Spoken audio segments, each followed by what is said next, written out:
The Bharat Rashtra Samiti leadership in Telangana is certainly feeling the political heat this summer, with the Congress government pinning the blame on it in multiple cases. One, of course, is the Telangana phone tapping issue. Second is the Kaleshwaram lift irrigation project. And third is the Formula E race. One, the Telangana phone tapping issue is something that came to light soon after the Congress came to power in Telangana. And what they had said was that soon after they came to power, or even before the election results were announced, they claimed that the former BRS leadership had ordered the destruction of hard disks, political intelligence that was collected by the previous leadership, and that was used against the Congress. In fact, the allegation was that the Special Investigation Bureau, the Intelligence Bureau, the Special Intelligence Bureau that is headed by a former officer Prabhakar Rao, he had acted on behalf of the then Chief Minister, and that he had worked along with his force, his team, in order to collect intelligence from multiple people, mainly political leadership, and it also includes celebrities, even judges. There were also businessmen who were involved and journalists whose phones were tapped. Telangana Congress Chief Mr. Mahesh Kumar Goud appeared before the investigating agency police, and he has in fact said that the special investigation team officers had shared with him that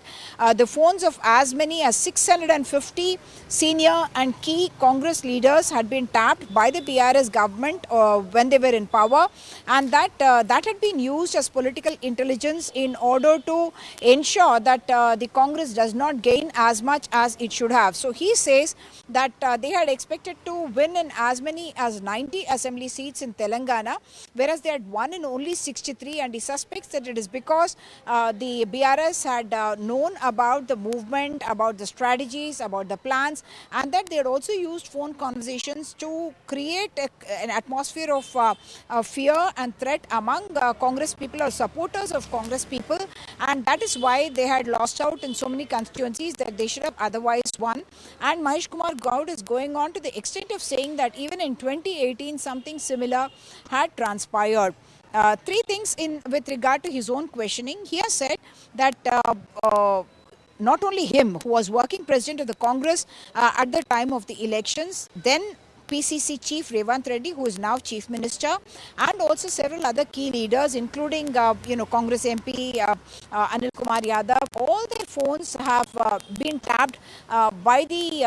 this team illegally, and he says that that was used to stop their cars, to conduct checks, to find out where they were going, who they were talking with, and what they were going to do. All that had been used against the party itself. Second thing that he's saying is that while in unusual circumstances, phones can be tapped for 3 days or so. The tapping of the phones had gone on for not weeks or months, but for years together. And he is also pointing out that the former Chief Secretary, DGP and Home Secretary should also be held guilty in this count, because every 3 months or 2 months actually there is supposed to be a review of whose phones are being tapped, and the fact that this is continuing over such a long period of time could only happen with the nod of the political leadership of that time. What Mahesh Kumar Goud is also claiming is that he, for instance, had been labelled as a Maoist sympathizer, someone who had supported the Maoists by giving provisions to them, and that is something that had been registered against him, and they said that his name had been recorded there as without a prefix or a suffix, and as though he is a Maoist sympathizer, and he says that itself is a very serious offence on the part of the leadership. He wants KCR as well as KTR to be held responsible in this particular case, but as of now, you have only police officers or retired police officers,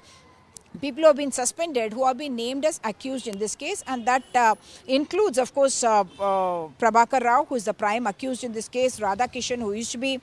for DCP in the task force. You also have someone who was not in the police force and who was with a private channel whose equipment had been used, and the fourth person is Bhujang Rao, and also you have Tirupatanna, and you also have Praneeth Rao, who is said to have personally destroyed some hard disks after getting instructions from his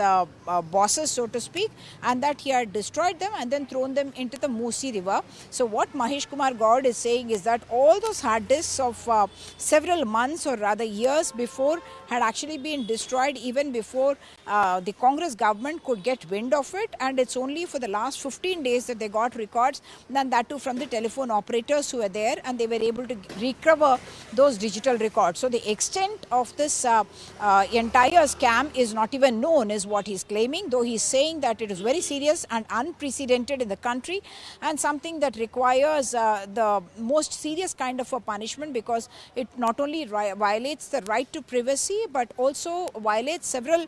provisions of the IT Act and under some multiple sections of the law. The investigating agencies per se have been not talking about it, but they have issued notices to multiple people, and this includes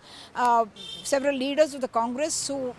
whose phones are said to have been tapped. The BJP, whose leaders have also complained about their phones being tapped, have demanded a CBI inquiry into this issue. The Congress says we also want a detailed inquiry, though they have not particularly said that they would like the CBI to probe this entire phone tapping issue itself. The third part of it is that K.T. Ramarao has in fact now said that he demands an unconditional apology from Mahesh Kumar Goud for having made these kind of serious allegations against him and his party and their leaders, and he says that he is serving a legal notice on Mahesh Kumar Goud. While all this is happening, the Congress chief in Andhra Pradesh, Vice Sharmila, who earlier used to run a party in Telangana and was carrying out Padyatra here, there are reports, or rather she has confirmed that she suspects that her phones were also tapped by the then government, and she suspects that that intelligence was shared with her brother, who was then Chief Minister of Andhra Pradesh, Y.S. Jagannath Reddy, and therefore she would also like to depose or rather testify in this particular case, because she feels that she was also wronged and her political strategies were also leaked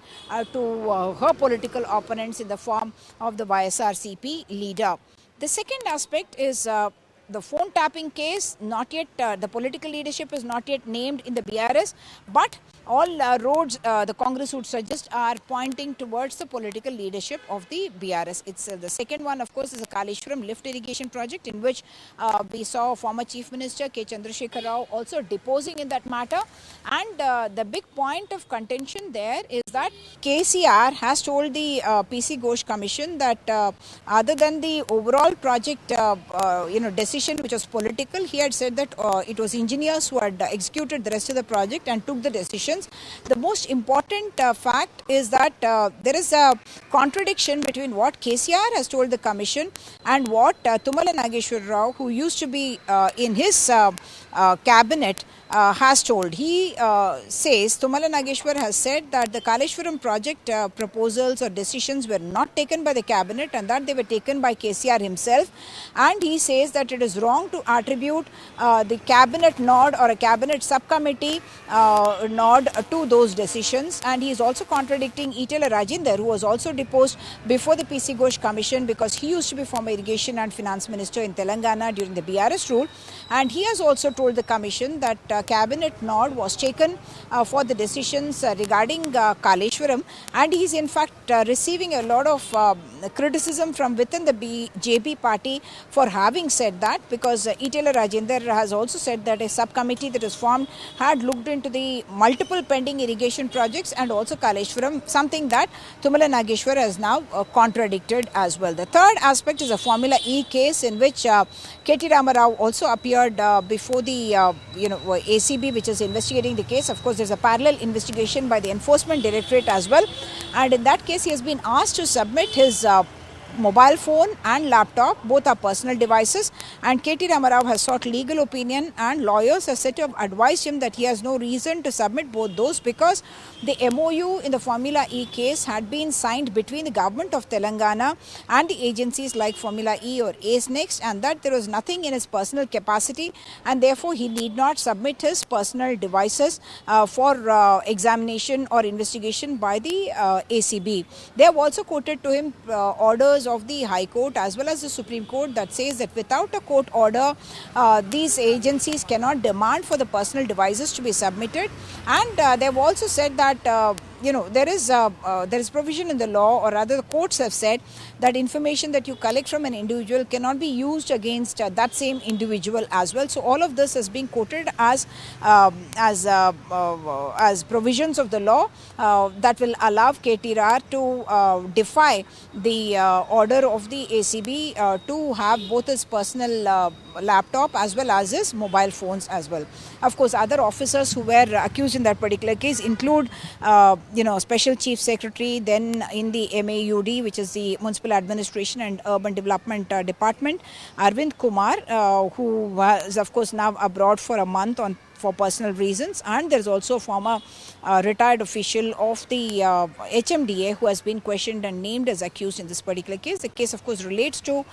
transfer of money to the FEO, about 55 crore rupees. That includes the taxes as well. And KT Ramarao has said the entire amount that was transferred had been is available with the FEO, and therefore there is no money that has gone missing, and therefore there is no fraud. The allegation is that no cabinet nod or the finance ministry nod or the RBI nod was sought for this transaction to happen, and therefore KT Ramarao and the other officials are being held guilty. KTR has said he only took the political decision to go ahead and conduct this event, which he says has brought Hyderabad global stature and it in fact benefited Hyderabad. He is quoting a Nielsen report as well that it has benefited Telangana to a large extent economically, and he says there is no violation of the law on these counts. So the heat in that sense being turned up, should I say, by multiple investigating agencies in these particular 3 cases. We'll continue to update you on the progress of these cases and the politics around it.